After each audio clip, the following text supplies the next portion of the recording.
Hello and welcome to SPMIS Academy. Today we will analyze important newspaper articles of 18th June 2022. Please note you can download the PDF version of today's newspaper analysis by clicking the link given in the comment section. You can also join our WhatsApp group through the link given in the description section for more study materials. This is the list of the topics that we will be covering from today's newspaper. And the first article is about Interstate Council.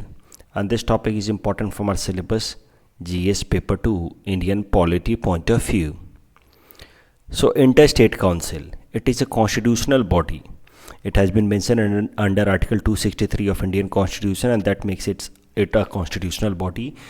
इसको इसलिए mention किया गया था हमारे constitution में ताकि centre और states के बीच में प्रॉपर कोऑर्डिनेशन बनाया जा सके, या दूसरे शब्दों में कह सकते हैं कोऑपरेटिव फेडरलिज्म को प्रमोट करने के लिए इंटर स्टेट काउंसिल का प्रोविज़न दिया गया था. तो it was expected to remain advisory body. ज़रा देखते हैं आर्टिकल 263 में क्या लिखा गया है. It says if at any time it appears to the President that the public interest would be served by the establishment of council charged with duty of inquiring into, advising upon disputes arising between states, या investigating and discussing subjects which some issues between state and union. सरल भाषा में कहें तो president time to time एक इस तरह की इंटर स्टेट काउंसिल बना सकते हैं अगर उनको ऐसा लगता है कि ऐसी बॉडी बनाने की ज़रूरत है जिससे सेंटर और स्टेट्स के बीच में किसी डिस्प्यूट को रिजॉल्व किया जा सकता है, या फिर स्टेट्स या सेंटर के बीच में किसी इंपॉर्टेंट मुद्दे को डिस्कस करने की ज़रूरत है. उस केस में इंटर स्टेट काउंसिल बनाया जा सकता है by the president of India. बस ऐसा लिखा था आर्टिकल 263 ऑफ द कॉन्स्टिट्यूशन में. Article 263 of the Constitution did not itself made interstate council. It gave power to the president to make interstate council if situation warrants. तो interstate council आज़ादी के बाद से लेकर के 1990 तक नहीं बनाया गया. It just remained in letter but it was not practised on ground. फिर सरकारिया कमीशन जो सेंटर स्टेट रिलेशंस के लिए बनाई गई थी 1983 में, उसने रेकमेंड किया for establishment of inter state council, और सरकारिया कमीशन के रिकमेंडेशन पे पहली बार इंटर स्टेट काउंसिल 1990 में बनाई गई. तब से बहुत बार इंटर स्टेट काउंसिल बनाई जा चुकी हैं. फॉर एग्जांपल आप देखिए, पहली बार इंटर स्टेट काउंसिल बनाई गई 1990 में, उसके बाद 1996 में, 97 में, इस तरीके से करके लेटेस्ट जो लास्ट टाइम इंटरस्टेट काउंसिल बनाई गई थी दैट वाज इन 2019. तो मुद्दा यह है कि interstate council is not a permanent body. वे टाइम टू टाइम इसको बनाया जाता है. 1990 से जब लगता है कि किसी इंपॉर्टेंट मुद्दे पे डिस्कस करने की ज़रूरत है स्टेट्स को और यूनियन गवर्नमेंट को, तो फिर इंटरस्टेट काउंसिल बनाया जाता है. पहली बार इंटरस्टेट काउंसिल 1990 में बनाई गई थी एज पर प्रेसिडेंशियल ऑर्डर. ये मैं आपको बता चुका हूँ. इंटरस्टेट काउंसिल का जरा स्ट्रक्चर समझिए. The prime minister of India is chairman of interstate council. जो मेंबर्स होते हैं वो होते हैं chief minister of all states and union territories. उसके अलावा 6 union ministers as well as administrators of union territories that do not have legislative assembly. तो ऐसे भी तो यूनियन टेरिटरीज हैं जिनकी अपनी लेजिस्लेटिव असेंबली नहीं है, अपना चीफ मिनिस्टर नहीं है. तो उन यूनियन टेरिटरीज से वहाँ के एडमिनिस्ट्रेटर्स या लेफ्टिनेंट गवर्नर्स को रिप्रेजेंटेशन मिलता है as a member in interstate council. Interstate council की जो भी स्टैंडिंग कमिटीज़ होती हैं, यानी कि जो भी कमिटी जो इंटरस्टेट काउंसिल को मदद करती हैं अलग अलग एरियाज़ में इन्वेस्टिगेशन के लिए, उन स्टैंडिंग कमिटीज़ के चेयरमैन होते हैं home minister, union home minister. अभी इंटरस्टेट काउंसिल हमने सब कुछ देख लिया. क्यों न्यूज़ में है इंटरस्टेट काउंसिल वो भी हाल फिलहाल में देखेंगे. उसके अलावा उससे मिलते जुलते और कुछ काउंसिल्स हैं, उनके बारे में देख लेते हैं. इंटरस्टेट काउंसिल के अलावा आपको जानना चाहिए जोनल काउंसिल्स. तो अलग अलग जोन के जो स्टेट्स हैं या यूनियन टेरिटरीज़ हैं उनके बीच में प्रॉपर कोऑर्डिनेशन बनाए रखने के लिए जोनल काउंसिल्स बनाए गए हैं हमारे देश में 5. पहली है नॉर्दर्न जोनल काउंसिल. इसमें Haryana, Himachal Pradesh, Jammu Kashmir, Punjab, Rajasthan and Delhi and union territory of Chandigarh member हैं. सेंट्रल जोनल काउंसिल में Chhattisgarh, Uttarakhand, Uttar Pradesh, Madhya Pradesh. Eastern zonal council में Bihar, Jharkhand, Orissa, West Bengal. Western zonal council में Goa, Gujarat, Maharashtra, union territory of Daman, Diu, Dadra Nagar हवेली। तो southern zonal council, Daman, Diu, Dadra Nagar Haveli have been brought together now. And southern zonal council में Andhra Pradesh, Telangana, Karnataka, Kerala, Tamil Nadu and union territory of Pondicherry, they are part of southern zonal council. ये जो 5 zonal councils हैं, they have been created as per state reorganisation act of 1956। So इसका मतलब ये है कि ये जो जोनल काउंसिल्स हैं, they are statutory bodies, not constitutional bodies. Zonal council is chaired by union home minister.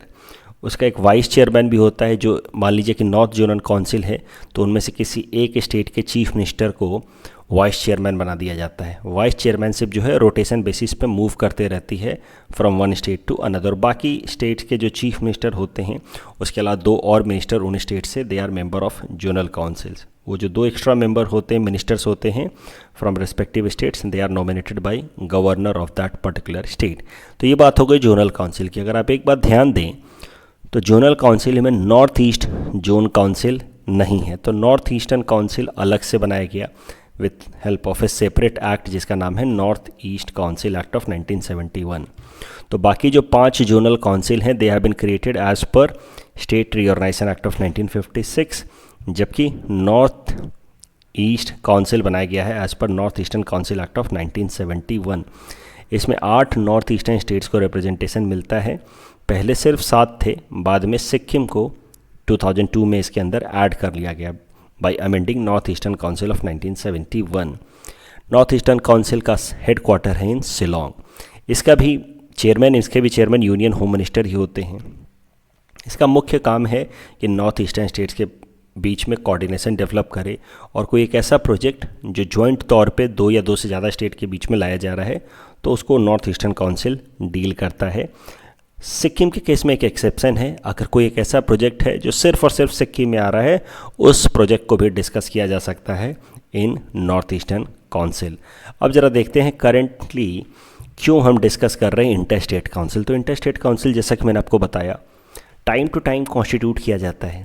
कभी कभार आप देखिए 2-2, 3-3 साल का गैप पड़ जाता है, इंटर स्टेट काउंसिल कॉन्स्टिट्यूट नहीं हो पाते हैं।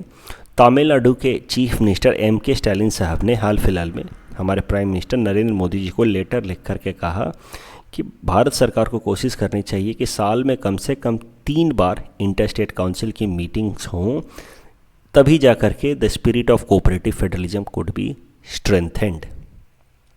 तो कोऑपरेटिव फेडरलिज्म कभी भी सवाल आ जाए तो आप इंटर स्टेट काउंसिल को मेंशन कर सकते हैं और उसकी फ्रीक्वेंट मीटिंग्स को सजेशन के तौर पे लिख सकते हैं कि that is needed in order to strengthen cooperative federalism. इस टॉपिक के बेसिस पे ये प्रीलिम्स प्रैक्टिस क्वेश्चन हमने आपको दे रखा है। Please attempt this question and you can submit the answer in the comment section.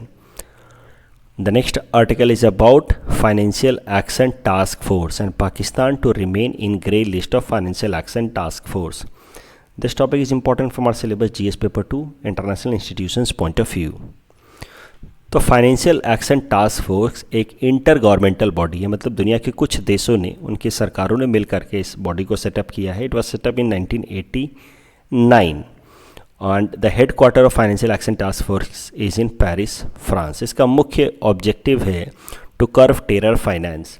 तो कई सारी ऐसी एक्टिविटीज़ होती हैं जिसमें टेररिस्ट ग्रुप्स को फंडिंग डायरेक्टली इनडायरेक्टली किया जाता है। जैसे दिखाया गया कि हमने कॉरपोरेट को या किसी NGO को पेमेंट किया, but those payments are actually given discreetly to terror groups. तो इस तरह के टेरर फाइनेंसिंग को रोकना है, मनी लॉन्ड्रिंग को रोकना मुख्य काम है फाइनेंशियल एक्शन टास्क फोर्स का। मनी लॉन्ड्रिंग क्या होता है मैं आपको ऑलरेडी बता चुका हूँ।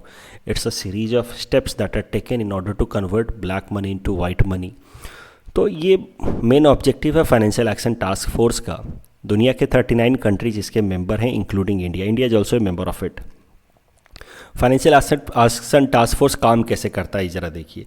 तो फाइनेंशियल एक्शन टास्क फोर्स क्या करता है, कंट्रीज़ को वॉच करता है, अलग अलग देशों को, उनकी सरकारों को वॉच करता है कि क्या ये सरकारें कैसी पॉलिसीज़ बना रही हैं, क्या इनके अंतर्गत या इनके रिजीम में टेरर फाइनेंसिंग तो नहीं हो रहा, मनी लॉन्ड्रिंग तो नहीं हो रहा, और उसके बेसिस पे FATF जो है कंट्रीज़ को अलग अलग लिस्ट में पुट करता है, grey list and black list. Grey list मतलब these countries should be under watch. तो इन कंट्रीज़ के साथ जब भी ट्रांजैक्शन करें बाकी देश, तो ध्यान रखें, हो सकता है कि वो ट्रांजैक्शन टेरर फाइनेंसिंग में हेल्प कर रहा हो सकता है वो ट्रांजैक्शन मनी लॉन्ड्रिंग में हेल्प कर रहा हो। ऐसा माना जा सकता है if a country has been put into grey list of financial action task force. तो ग्रे लिस्ट में श्रीलंका, पाकिस्तान, सीरिया जैसे कंट्री हैं। So grey list can be considered as a warning giving to a country. जैसे फुटबॉल मैच में yellow card होता है, वैसे ही ग्रे लिस्ट हो सकता है, और पूरे दुनिया भर के बाकी देशों को सचेत करने के लिए कि भाई देखो ये कंट्री जो हैं उनसे ट्रांजैक्शन करते टाइम में आप सतर्क रहना, हो सकता है कि ये ट्रांजैक्शन टेरर फाइनेंसिंग या मनी लॉन्ड्रिंग के लिए काम आ रहा हो। लेकिन अगर कंट्री ब्लैक लिस्ट कर दिया गया, that means it is almost certain कि इस कंट्री के साथ ट्रांजैक्शन नहीं करना चाहिए। एक it is a kind of directives to the other member countries कि कम से कम इन कंट्रीज़ के जो प्राइवेट इंस्टीट्यूशंस हैं उनके साथ ट्रांजैक्शंस ना कीजिए, क्योंकि हो सकता है कि वो लोग मनी लॉन्ड्रिंग या टेरर फाइनेंसिंग कर रहे हों। तो ब्लैक लिस्ट में कई सारे देश हैं, जैसे कि नॉर्थ कोरिया, ईरान। तो countries that are placed in black list are known as non cooperative countries और territories. They have been subjected to trade sanctions and they can not get loans from institutions like IMF and World Bank. तो ये problems होती हैं if a country is black listed. तो black list countries को तो काफ़ी सारी problems हैं, they can not get any funding support from IMF and World bank. लेकिन जो कंट्री ग्रे लिस्ट में है उनके लिए भी कई सारे चैलेंजेस हैं। उन कंट्रीज़ के भी कई सारे इकोनॉमिक सैंक्शंस लगाए जा सकते हैं bye international institutions like IMF, world bank. they find difficult in getting loans from such institutions. It overall leads to reduction in international trade, क्योंकि दुनिया के बाकी देश जब उनके साथ ट्रेड कर रहे होते हैं तो बहुत सतर्कता से बार बार सर्विलेंस के बाद ही उनके साथ ट्रेड करते हैं. So it sometimes negatively impacts international trade. Many a times countries subjected in grey list are have to also face international boycott, and that is why these are problems faced by countries who are into grey list.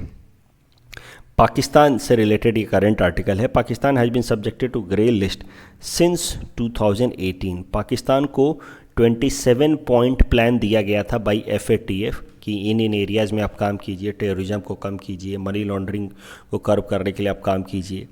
Pakistan in 27 areas पे काम नहीं कर पाया है और इसी कारण से पाकिस्तान को अभी भी ग्रे लिस्ट में कंटिन्यू किया जा रहा है. और पाकिस्तान इसी तरह से फेल होता रहा तो पाकिस्तान में भी further moved to black list. इस टॉपिक के बेसिस पे ये प्रीलिम्स प्रैक्टिस क्वेश्चन हमने आपको दे रखा है. Please attempt this question and you can submit the answer in the comment section. The next article is about microplastics in Antarctica, and this topic is important from our syllabus GS paper 3 environment point of view. Microplastics क्या होते हैं? So they are very small size plastics. उनका size 1 micrometre से लेकर के 5 millimetre तक हो सकता है. They are insoluble in water. वैसे भी प्लास्टिक्स सॉल्युबल होते नहीं हैं. अभी ये माइक्रो प्लास्टिक्स अगर मरीन इकोसिस्टम में मिक्स हो जाएं, मरीन पॉल्यूशन करते हैं तब, तो उससे पूरा का पूरा मरीन इकोसिस्टम डिस्ट्रॉय हो सकता है. The fishes may ingest these micro plastics that may lead to mass level death of marine species like fishes and all. तो ये सब प्रॉब्लम्स होती हैं because of excessive rise of micro plastic pollution. तो what happens कि microplastics, since they are so small, they can be easily ingested by marine habitat like fish, coral, planktons, and it leads to their mass killing. At the same time, it may also enter into food chain and may affect human health also. Current context क्या है, क्यों हम microplastics के बारे में पढ़ रहे हैं? तो हाल फिलहाल में रिपोर्ट्स निकल के आ रही हैं कि अंटार्कटिका के अंदर माइक्रोप्लास्टिक्स का कंसंट्रेशन काफ़ी ज़्यादा बढ़ चुका है. 13 अलग अलग टाइप के माइक्रो प्लास्टिक्स देखे गए हैं अंटार्कटिका में. उनकी कंसंट्रेशंस पाई गई हैं अलग अलग एरियाज़ में. और these micro plastics are mainly of polyethylene terephthalate type. Polyethylene PET जो नॉर्मल प्लास्टिक्स हम अपने घर में इस्तेमाल करते हैं, उन्हीं के छोटे छोटे हिस्से जो हैं वो अंटार्कटिका में देखे जा रहे हैं, माइक्रो प्लास्टिक्स देखे जा रहे हैं. क्या कारण है, कैसे अंटार्कटिका के अंदर माइक्रो प्लास्टिक्स पहुँच रहे हैं? Let us see the sources. तो एक कारण तो हो सकता है एयरबॉर्न माइक्रोप्लास्टिक्स. ये जो माइक्रोप्लास्टिक्स होते हैं इतने छोटे साइज़ के होते हैं कि इनको जो एटमॉस्फेरिक विंड सर्कुलेशंस होती हैं वो भी कैरी करके लेकर के जा सकते हैं. So as per estimation of scientist these microplastics owing to their small size could be travelled by air up to 6,000 kilometers, and that may be one reason behind transportation of these microplastics from tropical or even temperate region to the Antarctica. दूसरा anthropological reasons हो सकता है. There have been increasing numbers of human beings moving to Antarctica for different purposes, expedition and all. तो human beings का वहाँ move करने से microplastic footprint बढ़ता जा रहा है. क्लोथिंग, जो वहाँ के बहुत सारे ऐसे देश हैं उन्होंने वहाँ पे अंटार्कटिका मिशंस इस्टेब्लिश किए हैं, जैसे इंडिया ने भी इस्टेब्लिश किए हैं, भारती एंड मैत्री एंड ऑल, मैं बता चुका हूँ इनके बारे में. तो जो एम्प्लॉयज़ होते हैं, बहुत सारे जो झंडे अब अलग अलग देश अपने मिशंस में लगाते हैं, ये सब चीज़ें जो बनती हैं प्लास्टिक से ही बनती. उसके अंदर छोटे छोटे प्लास्टिक के हिस्से हो सकते हैं. कपड़े जो एम्प्लॉयज़ पहनते हैं, जूते जो पहनते हैं, तो उन सब प्लास्टिक्स के ही बने होते हैं और उनसे भी हो सकता है कि माइक्रोप्लास्टिक्स धीरे धीरे ब्रेक कर करके डिसइंटीग्रेट करके वहाँ के एटमॉस्फेयर में मिक्स हो रहा हो. क्या प्रॉब्लम होगी माइक्रोप्लास्टिक से कंसंट्रेशन से बढ़ने से इन अंटार्कटिका? अंटार्कटिका का इकोसिस्टम वैसे भी फ्रेजाइल है क्योंकि वहाँ पे बहुत स्पीसीज डाइवर्सिटी या रिचनेस नहीं है. तो वहाँ पे अगर माइक्रोप्लास्टिक्स की कंसंट्रेशन बढ़ती है and if that leads to death of 1 or 2 species in that region, that may have complete destructive impact on entire ecosystem of Antarctica. Biological threat है. Microplastics are not biodegradable, so once ingested into environment they accumulate and they will continue like that and they may create toxicity into plants and animals. सबसे बड़ा problem होगा वो होगा climate change, warming and sea level rise. कैसे होगा ज़रा देखिए ये एरियाज है जहाँ पे माइक्रोप्लास्टिक्स ज़्यादा इकट्ठा हो गए हैं. अब माइक्रोप्लास्टिक्स इकट्ठा होने का मतलब है कि इन एरियाज़ का कलर जो है रिलेटिवली डार्क हो जाएगा. कलर रिलेटिवली डार्क, क्योंकि माइक्रोप्लास्टिक तो डार्क कलर के हैं, तो कलर बाकी स्नो जो है अंटार्कटिका रीजन में, बाकी स्नो या आइस जो है वो तो वाइट कलर का है, लेकिन जहाँ जहाँ पे माइक्रोप्लास्टिक्स इकट्ठा है वहाँ पे कलर जो है वो रिलेटिवली डार्क कलर का हो गया. डार्क कलर का मतलब है high absorption capacity, sun rays को ज़्यादा एब्जॉर्ब कर सकता है. लो एल्बिडो, तो ज़्यादा जब सन रेज को एब्जॉर्ब करेगा तो ज़्यादा हीटिंग होगी, ज़्यादा हीटिंग होगी तो fast rate of melting of the ice in Antarctica region होगा and that may lead to increase in overall sea level and that may have destructive impact on the littoral regions across the world. तो ये एक major problem होगा because of settling of microplastics in Antarctica. It may lead to sea level rise and more destructive regions.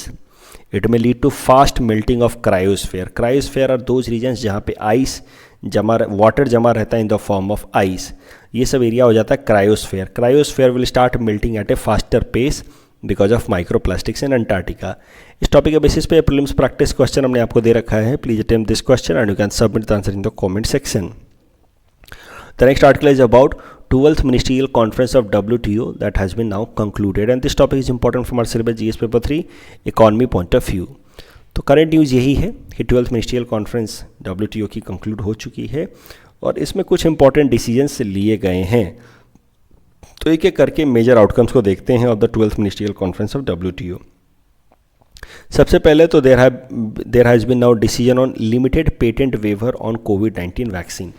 India और South Africa जैसे देश बहुत time से demand कर रहे थे कि जो ट्रिप्स एग्रीमेंट है WTO का, which provides protection with respect to patent and other intellectual properties, उसको रिलैक्स किया जाए as far as covid vaccine and its technology is concern, ताकि कोविड वैक्सीन पूरे दुनिया भर में ईजिली अवेलेबल हो जाए. अब उस पर फैसला ले लिया गया है और कुछ हद तक उसमें वेवर दे दिया गया है. इससे फ़ायदा क्या होगा कि वो देश जहाँ पे अभी भी कोविड वैक्सीन अवेलेबल नहीं है या उसकी सप्लाई में अभी प्रॉब्लम्स आ रही हैं, those countries can also now get Covid vaccines in relatively easier terms. As I said, this partial relief has been provided to the countries that are still facing supply challenges of COVID vaccine. ध्यान रहे ये जो waiver दिया गया है वो सिर्फ कोविड-19 vaccines पे दिया गया है. It does not include diagnostic equipments. तो कोविड को जांच करने के लिए जो इक्विपमेंट्स हैं उसकी टेक्नोलॉजी पे कोई भी छूट या वेवर अभी के लिए तो नहीं दिया गया है। Second is regarding agreement on disciplining fisheries subsidy. तो there have been strong prohibition on subsidy contributing to illegal unregulated unreported fishing. तो countries like China and Russia they do a lot of illegal and unreported fishing, और उसके लिए वो लोग बहुत ज़्यादा subsidy भी देते हैं। अब उस पर रोक लगाने के लिए WTO में प्रोविज़न लिया गया है। इलीगल अनरेगुलेटेड अनरिपोर्टेड फिशिंग के लिए जो सब्सिडी दी जाती है उस प्रोसेस को बहुत ज़्यादा ट्रांसपेरेंट बनाने के लिए भी WTO एक्शन से लेगा। ओवर स्टॉक फिशिंग या ओवर फिशिंग करने से भी कंट्रीज़ को रोका जाएगा, उसके लिए भी कंट्री सब्सिडी नहीं दे पाएंगे। इसके लिए भी प्रोविज़न लाया गया है WTO में। अगर आप देखिए तो ये जो WTO का फिशिंग को लेकर के, फिशरीज़ को लेकर के फाइनल अग्रीमेंट है, that is a kind of compromise deal. India जैसा देश चाह रहे थे कि ऐसे सब्सिडी ना लगें जो इंडिया के फिशरी सेक्टर को थोड़ा भी इम्पैक्ट करें। तो कहीं ना कहीं ये जो सब्सिडीज़ हैं इंडिया के फिशरी सेक्टर को थोड़ा बहुत इम्पैक्ट कर सकते हैं। For example India gives $15 annual subsidy per fishing family, जबकि रिच कंट्री जो है $75,000 तक देते हैं। But there have been such provisions in this fishy subsidy norms that have been adopted by WTO, जो इंडिया के भी फिशिंग कम्युनिटी को थोड़ा बहुत इम्पैक्ट कर सकता है। भारत सरकार जो सब्सिडी देती है फिशिंग कम्युनिटी को, उस पर थोड़ा बहुत रिस्ट्रिक्शन लगा सकता है। तो ये एक इंडिया के लिए एक निगेटिव बात है। लेकिन एक पॉजिटिव बात यह है कि इंडिया चाहता था कि जो अनरिस्ट्रिक्टेड अनरेगुलेटेड फिशिंग होती है by countries like Russia and China, उसको पूरी तरह से रोक लगाई जाए। उस पर भी काम किया गया। तो that is why this fishing agreement could be considered as a compromise deal. थोड़ा बहुत इंडिया पे भी रिस्ट्रिक्शन लगेगा, लेकिन मोस्टली जो कंट्री चाइना और रसिया जैसे हैं जो हाई सी एरिया में भी, मैंने आपको बताया हाई सी एरिया क्या है, कल ही बताया था मैंने, उस एरिया में भी फिशिंग पे और रिस्ट्रिक्टेड इलीगल फिशिंग पे रोक लगाने में मदद करेगा। तीसरा है फूड सिक्योरिटी एंड एग्रीकल्चर। तो इसमें भी एक जॉइंट डिक्लेरेशन लिया गया है जिसमें अलग अलग देशों को export related subsidy for agriculture देने पे रोक लगाई जाएगी। So in a joint declaration food security WTO members committed to avoid unjustified export restriction. मान लीजिए कि आपके देश में गेहूं बनाने का खर्चा है 30 रुपया, आप सब्सिडी दे दिया 15 रुपया का आपने एक्सपोर्ट करने के लिए, तो वो गेहूं जो है विदेशों में 15 रुपये kg बिकेगा, and that way it will help you in capturing the international market. Such kind of export subsidies are known as unjustified export subsidies. इस तरह के एक्सपोर्ट सब्सिडी पे बैन लगाया जाएगा। countries have agreed to improve transparency in export restriction।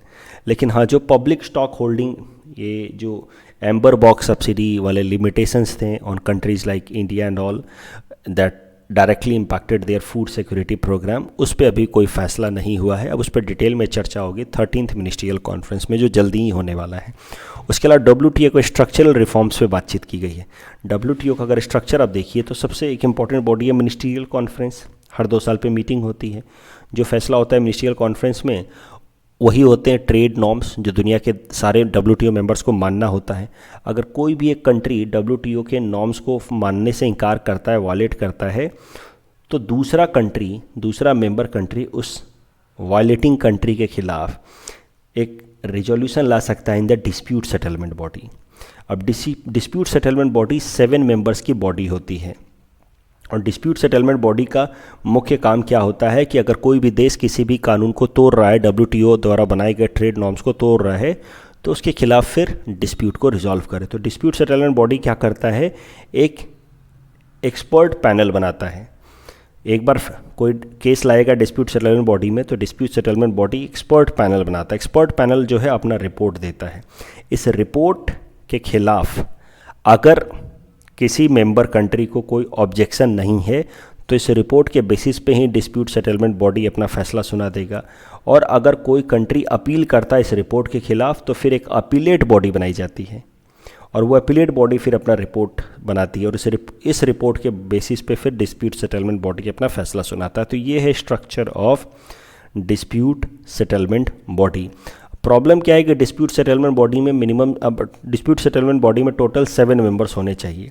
उसके quorum के लिए minimum 3 member होने चाहिए। 3 मेंबर से कम होगा तो डिस्प्यूट सेटलमेंट बॉडी काम कर ही नहीं सकता।